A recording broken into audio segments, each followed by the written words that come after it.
أعوذ بالله من الشيطان الرجيم. بسم الله الرحمن الرحيم. طاسيم.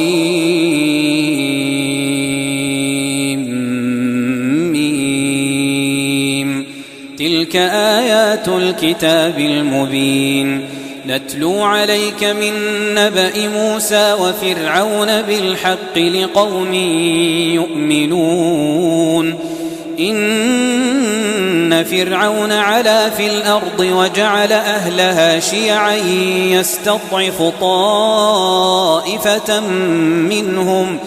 يستضعف طائفة منهم يذبح أبناءهم ويستحيي نساءهم إنه كان من المفسدين. ونريد أن نمن على الذين استضعفوا في الأرض ونجعلهم أئمة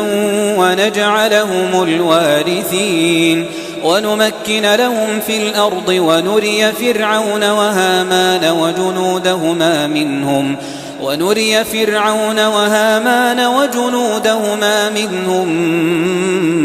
ما كانوا يحذرون.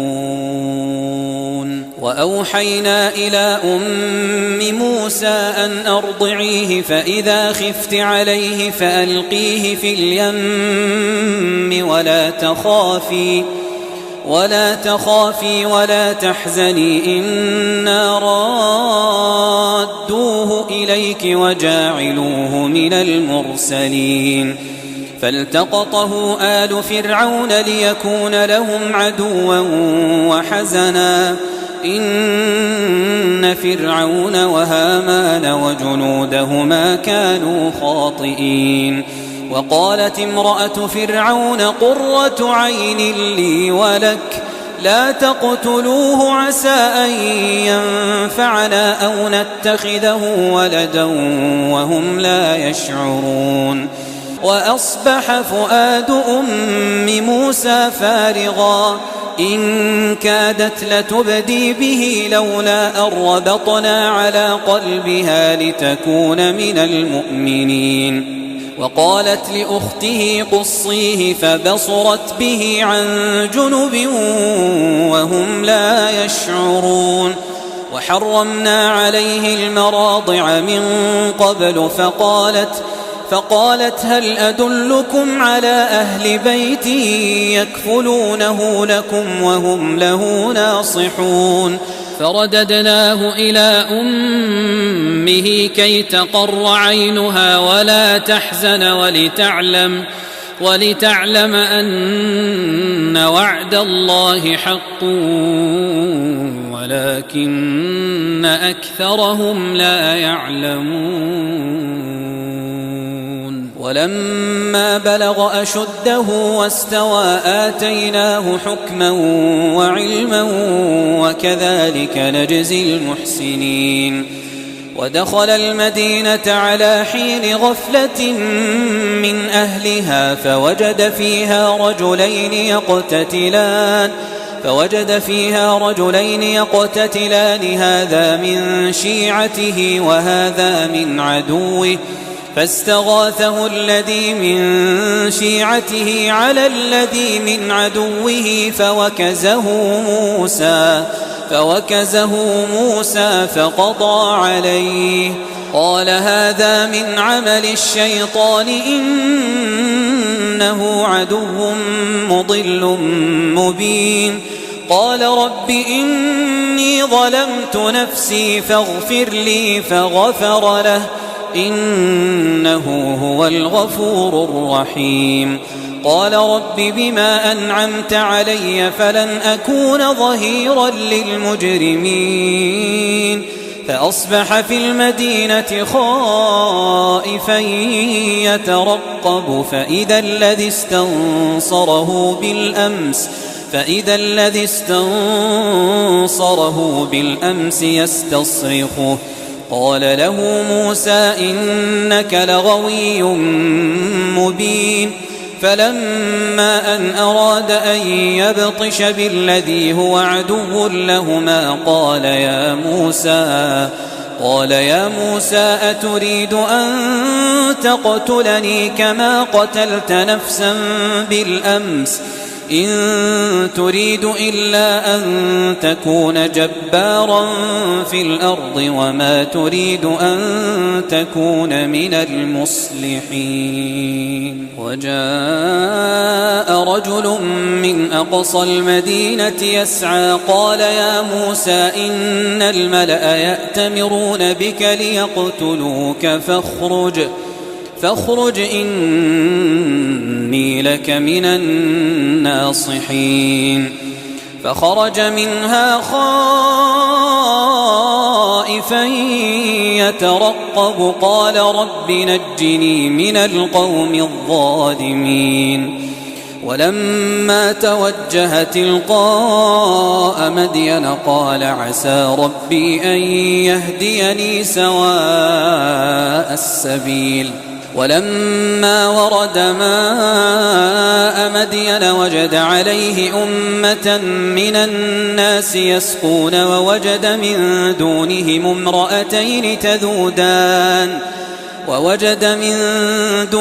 امرأتين تذودان قال ما خطبكما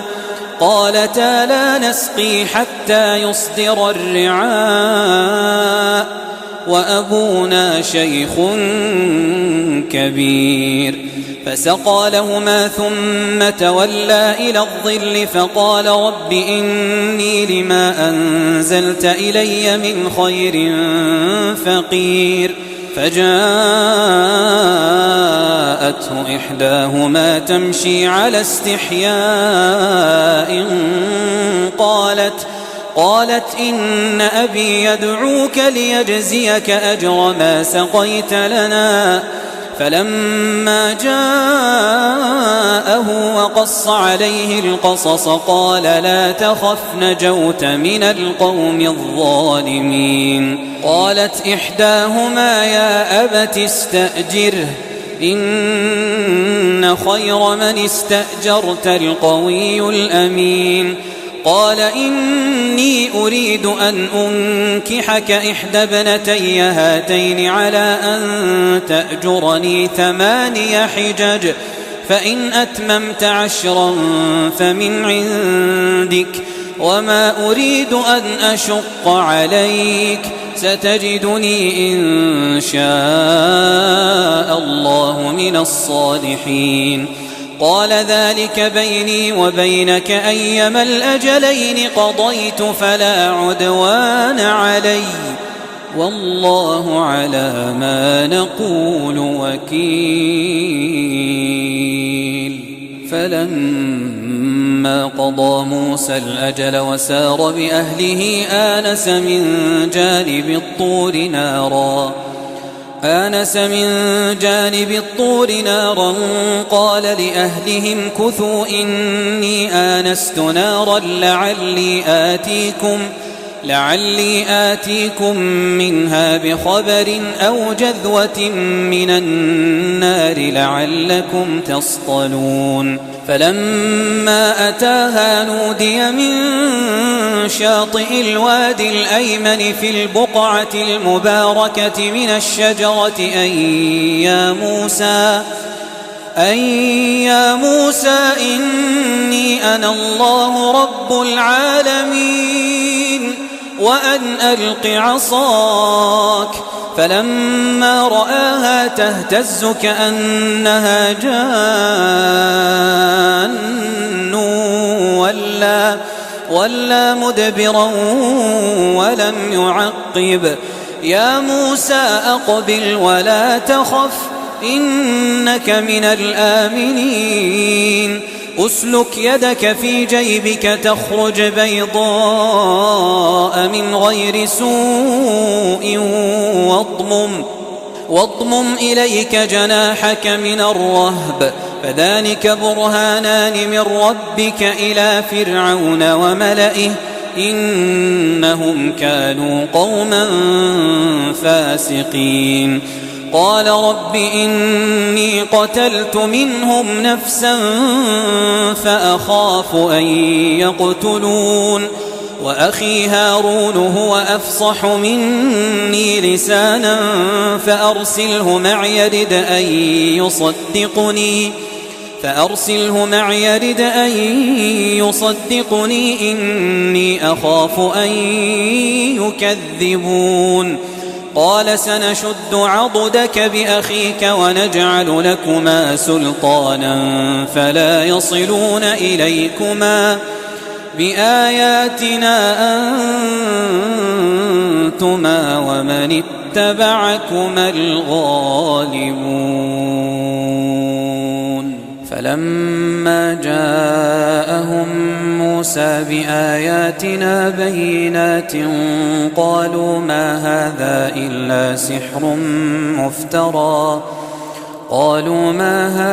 إلا سحر مفترى وما سمعنا بهذا في آبائنا الأولين وقال موسى ربي أعلم بمن جاء بالهدى من عنده ومن تكون له عاقبة الدار إنه لا يفلح الظالمون وقال فرعون يا أيها الملأ ما علمت لكم من إله غيري فأوقد لي يا هامان على الطين فاجعل لي صرحا لعلي أطلع إلى إله موسى وإني لأظنه من الكاذبين واستكبر هو وجنوده في الأرض بغير الحق وظنوا أنهم إلينا لا يرجعون فأخذناه وجنوده فنبذناهم في اليم فانظر كيف كان عاقبة الظالمين وجعلناهم أئمة يدعون إلى النار ويوم القيامة لا ينصرون وأتبعناهم في هذه الدنيا لعنة ويوم القيامة هم من المقبوحين ولقد آتينا موسى الكتاب من بعد ما أهلكنا القرون الأولى بصائر للناس وهدى ورحمة لعلهم يتذكرون وما كنت بجانب الغربي إذ قضينا إلى موسى الأمر وما كنت من الشاهدين ولكننا أنشأنا قرونا فتطاول عليهم العمر وما كنت ثاويا في أهل مدين تتلو عليهم آياتنا ولكننا كنا مرسلين وما كنت بجانب الطور إذ نادينا ولكن رحمة من ربك لتنذر قوما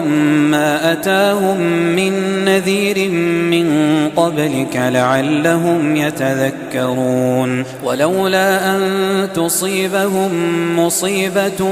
بما قدمت أيديهم فيقولوا ربنا لولا أرسلت إلينا رسولا فنتبع آياتك ونكون من المؤمنين فلما جاءهم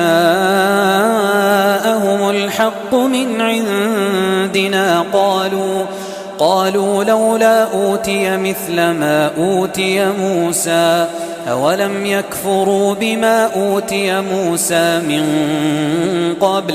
قالوا سحران تظاهرا وقالوا إنا بكل كافرون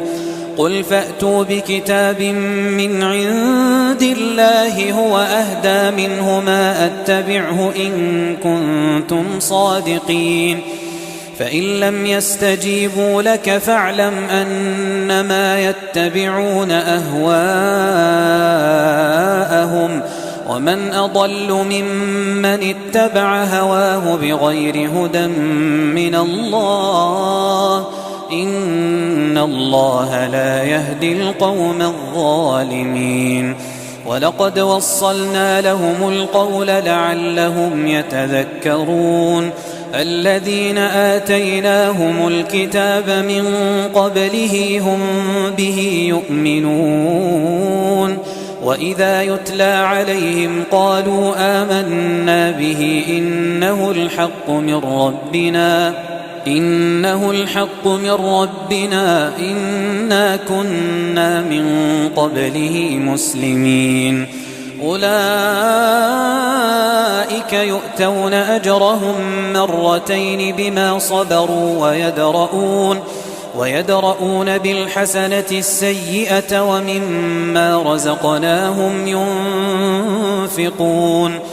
وإذا سمعوا اللغو أعرضوا عنه وقالوا لنا أعمالنا ولكم أعمالكم سلام عليكم لا نبتغي الجاهلين إنك لا تهدي من أحببت ولكن الله يهدي من يشاء وهو أعلم بالمهتدين وقالوا إن نتبع الهدى معك نتخطف من أرضنا أولم نمكن لهم حرما آمنا يجبى إليه ثمرات كل شيء رزقا من لدنا ولكن أكثرهم لا يعلمون وكم أهلكنا من قرية بطرت معيشتها فتلك مساكنهم لم تسكن من بعدهم إلا قليلا وكنا نحن الوارثين وما كان ربك مهلك القرى حتى يبعث في أمها رسولا يتلو عليهم آياتنا وما كنا مهلك القرى إلا وأهلها ظالمون وما أوتيتم من شيء فمتاع الحياة الدنيا وزينتها وما عند الله خير وأبقى أفلا تعقلون أفمن وعدناه وعدا حسنا فهو لاقيه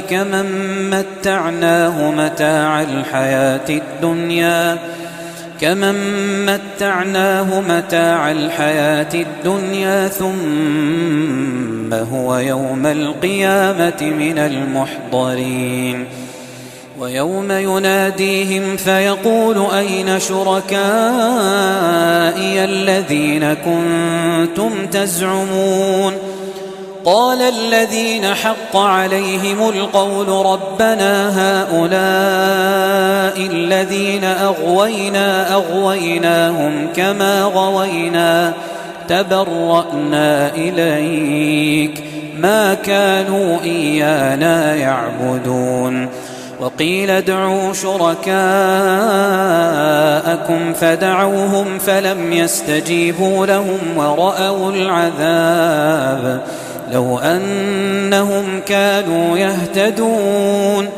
ويوم يناديهم فيقول ماذا أجبتم المرسلين فعميت عليهم الأنباء يومئذ فهم لا يتساءلون فأما من تاب وآمن وعمل صالحا فعسى أن يكون من المفلحين وربك يخلق ما يشاء ويختار ما كان لهم الخيرة سبحان الله وتعالى عما يشركون وربك يعلم ما تكن صدورهم وما يعلنون وهو الله لا إله إلا هو له الحمد في الأولى والآخرة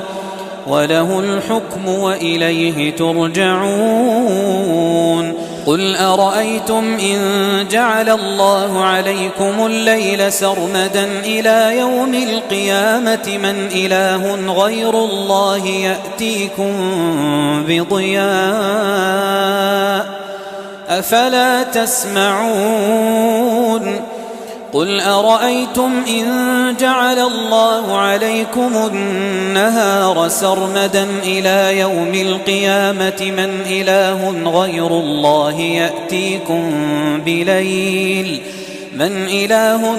الله يأتيكم بليل تسكنون فيه أفلا تبصرون ومن رحمته جعل لكم الليل والنهار لتسكنوا فيه ولتبتغوا من فضله ولعلكم تشكرون ويوم يناديهم فيقول أين شركائي الذين كنتم تزعمون ونزعنا من كل أمة شهيدا فقلنا هاتوا برهانكم فعلموا أن الحق لله وضل عنهم ما كانوا يفترون إن قارون كان من قوم موسى فبغى عليهم وآتيناه من الكنوز ما إن مفاتحه لتنوء بالعصبة أولي القوة إذ قال له قومه لا تفرح إن الله لا يحب الفرحين وابتغ فيما آتاك الله الدار الآخرة ولا تنس نصيبك من الدنيا وأحسن كما أحسن الله إليك ولا تبغ الفساد في الأرض إن الله لا يحب المفسدين قال إنما أوتيته على علم عندي أولم يعلم أن الله قد أهلك من قبله من القرون من هو أشد منه قوة وأكثر جمعا ولا يسأل عن ذنوبهم المجرمون فخرج على قومه في زينته قال الذين يريدون الحياة الدنيا يا ليت لنا مثل ما أوتي قارون إنه لذو حظ عظيم وقال الذين أوتوا العلم ويلكم ثواب الله خير لمن آمن وعمل صالحا ولا يلقاها إلا الصابرون فخسفنا به وبداره الأرض فما كان له من فئة ينصرونه من دون الله وما كان من المنتصرين وأصبح الذين تمنوا مكانه بالأمس يقولون ويكأن الله يبسط الرزق لمن يشاء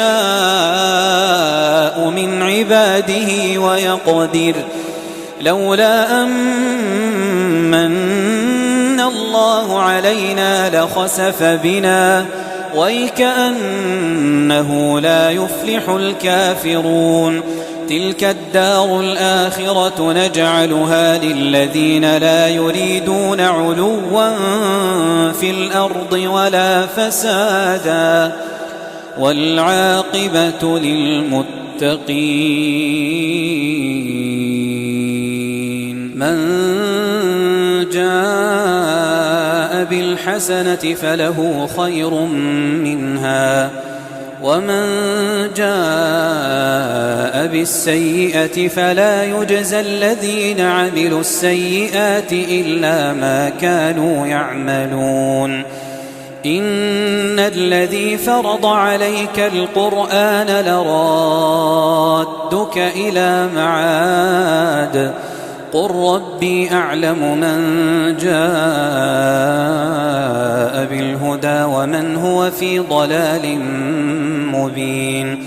وما كنت ترجو أن يلقى إليك الكتاب إلا رحمة من ربك فلا تكونن ظهيرا للكافرين ولا يصدنك عن آيات الله بعد إذ أنزلت إليك وادع إلى ربك ولا تكونن من المشركين ولا تدع مع الله إلها آخر لا إله إلا هو كل شيء هالك إلا وجهه له الحكم وإليه ترجعون